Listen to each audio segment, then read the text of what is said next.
This site of Must Farm is one of the most extraordinary finds anywhere in northwestern Europe.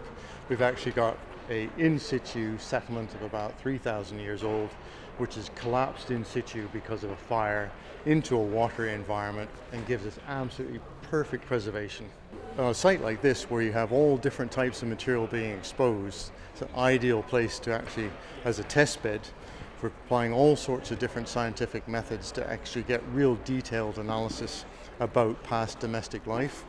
And of course our students have, it's obviously a lecture course, but they do loads and loads of practicals, and part of those practicals is to actually be in the field, feel what it's like to actually retrieve primary data at source, which is the sort of thing they see interpreted in a textbook, but actually see how you get it out of the ground, how you need to treat it, how you perhaps sample a site. What we're digging here is an area that's technically outside of the houses. Not sure what it was used for. We just want to expose these timbers and wood chips we've got so we can see where they're positioned, hopefully learn something about what's going on.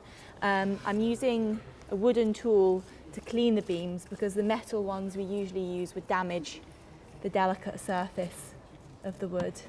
Must Farm is an incredible site because waterlogged sites like this are so rare and the level of preservation we're getting is so incredibly high.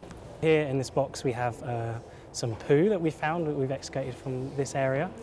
I'm not sure if it's animal or human, but I presume it's human because we're outside of the area of the roundhouse behind me, and it's been suggested that this could be an area of waste disposal or they're using it as some kind of latrine. You can see here that the wood is quite extensively charred, and even in the soil itself is full of charcoal, and you get that across the site. The entire site was destroyed probably in one go by a massive fire. We don't know what started it.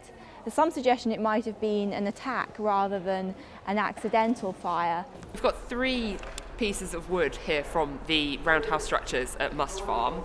And by looking at these in an archaeological context, we can tell a lot more about how the structure looked, the kind of weight it was supporting, and how the fire affected that ultimately led to its destruction.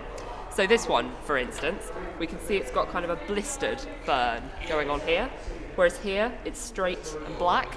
So from that, we can tell where it was in the roundhouse and use that to build a bigger picture about what the site actually looked like overall.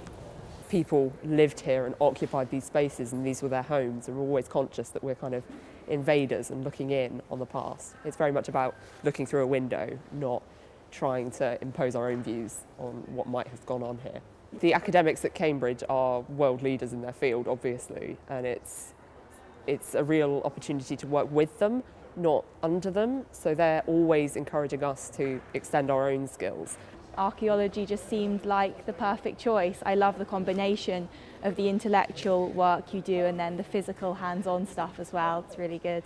Before I came to Cambridge, I was working full-time as a secretary since I left school. I wanted to come and become a full-time student, and Cambridge was a hugely exciting place to come and be a student.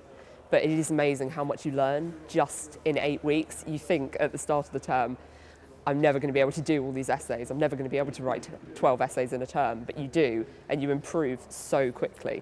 Often doing this practical work is the thing that really makes you decide whether you want to be a professional archaeologist or not in the future, or go on to do a particular aspect of research. And that's absolutely crucial, why we bring people into the field, so they can get that experience and get that exposure. Dear world, yours